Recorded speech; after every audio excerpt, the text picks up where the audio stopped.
Cerita novel romantis. Jodohku Gadis Kampung. Episode 31. Merayu. Winina sedang bersiap-siap untuk pergi lagi ke Swiss. Dia harus menghadiri pesta tunangan sahabat suaminya itu. Selagi suaminya pergi bekerja, Winina menyiapkan semuanya. Mulai dari baju dan peralatan yang akan dibawa. Sebenarnya Winina sedikit malas untuk pergi ke luar negara lagi, apalagi naik pesawat. Tapi dia akan berusaha untuk suaminya. Kepergiannya 3 hari lagi, suaminya tidak ingin sudah jauh-jauh datang ke Swiss dan melewatkan jam bekerjanya, tapi pestanya malah gagal. "Nyonya, apa Anda ingin membawa piyama?" tanya If yang ada di sana. Winina terdiam. Dia berpikir sejenak memikirkan apa yang akan terjadi di sana. Jika dihitung per hari, mungkin saja masa haidnya sudah selesai. Dan dia tidak membutuhkan piyama. Bawa saja kaos. "Baik, Nyonya. Dan If, aku ingin belajar hari ini." If terdiam menatap ekspresi majikannya. "Anda bisa melakukannya, saya bisa mengatur barang-barang yang akan Anda bawa." Winina mengangguk sambil tersenyum. "Kau tidak keberatan bukan? Terima kasih untuk membantu. Apa Anda perlu saya ingatkan juga, Nyonya?" tanya If. "Mengingatkan apa? Anda adalah majikan kami. Saya dibayar untuk ini, jadi tidak masalah melakukan ini." "Oke, baiklah," ucap Winina berjalan keluar kamarnya. Sampai dia berhenti ketika mendengar dering ponsel dari kamarnya. Saat hendak kembali ke kamar, If keluar lebih dulu. "Ponsel Anda, Nyonya." "Oh, terima kasih, If. Itu dari Ibu Risna, ibu tirinya yang tidak biasa menelponnya." Winina segera mengangkatnya. "Halo, Bu. Ada apa? Apa Yuri di sana? Apa ada alasan Yuri di sini? Dia sering keluar akhir-akhir ini, Ibu pikir dia datang ke sana." "Yuri punya pacar. Dia selalu punya pacar. Mungkin bersama dengan pacarnya, tanyakan padanya." "Dia tidak datang ke sini," ucap Lily. "Tapi pacarnya membawanya sejak kemarin, dia belum pulang. Beri dia waktu, kalau sampai nanti malam tidak pulang, aku akan bantu." "Baik, terima kasih, Winina. Kau memang bisa diandalkan." Saat telepon terputus, Winina menatap ponselnya dan bergumam, "Bukan aku yang bisa diandalkan, tapi uang." Yuri menatap pacarnya itu dengan penuh kekaguman. Sejak kemarin dia berada di apartemen kekasihnya itu, dia sangat menyukainya apalagi mengetahui kalau pria itu kaya. "Sayang, ada apa?" tanya Steve yang sedang merokok. "Kau mencintaiku bukan? Ayo menikah. Kau ingin kita menikah?" Yuri mengangguk. Dia beranjak dari ranjang dan mendekati pacarnya itu. Dia duduk di samping pacarnya dan kembali berkata, "Ayo menikah, aku sangat menyukaimu dan mencintaimu. Bukankah karena aku kaya dan tampan?" Yuri mengerucutkan bibirnya. "Aku mencintaimu dengan tulus. Aku tidak bisa menikah karena masih punya dendam." "Pada siapa?" tanya Yuri. "Pada suami dari adikmu." Yuri terdiam dan berpikir. "Ah, Peter. Kau dekat dengannya." Yuri menggeleng, dia bahkan enggan melihatku. "Menyebalkan bukan, sayang?" Yuri kembali mengangguk. "Aku kesal pada mereka berdua, bagaimana kalau kita menjahili mereka?" "Menjahili? Tapi aku bukan pembunuh," ucap Yuri beringsut mundur. "Bukan begitu," ucap Steve menahan Yuri menjauh. "Aku hanya ingin membuat adikmu sakit perut, dan itu akan membuat Peter kesal." "Sakit perut macam apa? Yang menyebabkannya tidak bisa hamil?" Yuri terdiam, dia berpikir keras. "Kau kesal dengannya bukan? Kau membencinya. Bayangkan jika dia tidak bisa punya anak, maka dia akan diusir oleh suaminya dan kembali pada rumahmu. Dan kau menikah denganku, aku kaya, jadi ibumu akan berpihak lagi padamu. Yuri tersenyum mendengar rencana itu. Kenapa itu terdengar sangat menarik? Apa Steve belum ditemukan? Hans menggeleng, membuat Peter berdeham. Dia mulai khawatir dengan keberadaan pria itu. Tangkap dia saat aku di Swiss. Akan kami usahakan, Tuan. Kami belum tahu dia berada di mana. Peter menarik napasnya dalam. Dia benar-benar mengkhawatirkan keselamatan istrinya. Kau melakukan penjagaan di rumah bukan? Iya, Tuan, jawab Hans yang berdiri di depan Peter. Dia masih menunggu berkas itu terlepas dari tangan majikannya untuk dia proses selanjutnya. Tapi Peter tidak kunjung membaca dan menandatanganinya, dia malah terus berbicara. Kenapa dia bisa pintar bersembunyi? Dia mantan narapidana. Kenapa Asrida mencintainya dulu? Mungkin karena dia tidak punya uang. Itu tidak masuk akal, Hans. Kau baik-baik saja. Ya, tentang berkasnya, Tuan, ucap Hans kembali mengingatkan. Bagaimana kalau dia menunggu waktu luang untuk melakukan sesuatu pada istriku? Anda selalu ada di sampingnya, penjagaan di rumah sangat ketat. Anda tidak akan kehilangannya. Ya, terima kasih sudah membuatku lebih baik. Tapi keamanan itu akan hilang jika Anda tidak menandatangani ini dan mencetak uang lainnya. Ah, kau benar, ucap Peter menandatangani berkas itu dan memberikannya kepada Hans. Cetak uang untukku. Akan saya lakukan. Ketika sedang berpikir sambil memainkan jarinya dengan mengetuk-ngetuk tangannya ke meja, Peter menerima telepon. Itu dari David. Halo, mau apa kau? Aku tidak punya uang. What? Tanya David di sana heran. Aku ingin bertanya kapan kau pergi ke Swiss. 3 hari lagi, jangan bersamaku.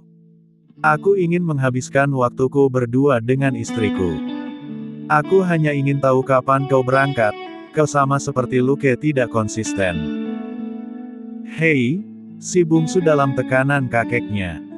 Berhenti mengatakan itu. Kau belum pulang ke rumah. Istriku sedang mendapatkan tanggal merah. Lakukan hal romantis, itu bisa membuat periodenya cepat. Seperti apa? Tanya Peter. Seperti mengucapkan kata-kata romantis, semacam puisi. Kau yakin? Cobalah sendiri. Peter berdeham. Akan aku lakukan. Winina menyiapkan bak air hangat untuk suaminya di jacuzzi. Inilah yang dia lakukan sebagai wanita bersuami. Dan Winina sedikit tidak sabaran untuk segera hamil, mengingat Peter sangat menantikan hal itu. Tenang, semua ada waktunya, ucap Winina pada dirinya sendiri. Winina turun ke lantai bawah untuk memastikan makan malam siap. If, makan malamnya sudah siap. Ya, Nyonya. Tadi ada Nona Yuri datang. Mau apa dia? Membawakan ini, ucap If memberikan keranjang sayuran. Dan saat Winina membukanya, dia cukup terkejut. Ah, daun jambu mete, ucapnya. Winina sangat senang, dia selalu memakannya sebagai lalapan dengan sambal. Tolong cuci ini ya. Winina menjauh dari dapur dan menghubungi Yuri untuk mengucapkan terima kasih. Halo, Yuri. Hai, Winina. Kau mendapatkannya. Terima kasih. Ya, aku juga ingin minta maaf atas semua yang aku lakukan. Bisakah kita mulai berteman?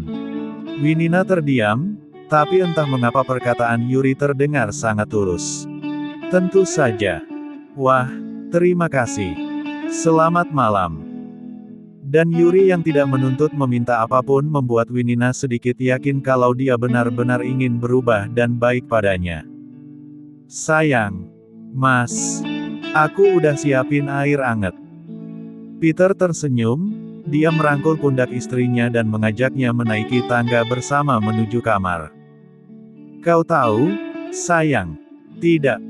Peter berdeham mendengar jawaban itu. Aromamu ini membuatku ketagihan, seperti daun kering di musim gugur. Hah. Wangi tubuhmu, bagaikan daun kering yang baru saja menyentuh tanah. Winina berpikir sembari berjalan. Apa aku bau apa, Mas? Kemana If? Tanya Winina saat dia tidak melihat keberadaannya. Dia masih memiliki suatu hal yang harus dipersiapkan. Dia sedang keluar menemui Nona Yuri, Nyonya. Yuri? Tanya Winina heran. Selama beberapa hari terakhir ini, Yuri selalu datang dan mengirim beberapa lalapan yang disukai Winina. Dia juga mendengar dari ibu tirinya kalau Yuri kini menjadi lebih baik pada mereka dan mau bekerja di warung nasi. Saat If datang, Winina mendekat. Apa itu? Tanya Winina. Ini sayuran dari Nona Yuri. Wah, apa dia benar-benar berubah? Tanya Winina. Dia datang sendirian. Iya, Nyonya. Kenapa tidak diajak masuk dulu? Dia menolak karena harus kembali bekerja. Apa kau memberitahu kalau aku akan ke Swiss? Supaya dia berhenti mengirimiku lalapan ini. Iya, Nyonya. Winina menatap tanaman itu. Sepertinya kita harus menanam ini, If. Supaya Yuri tidak perlu membawakannya lagi. Akan saya lakukan. Dan lain kali paksa dia untuk masuk jika aku sudah kembali. Sesuai keinginan Anda, Nyonya.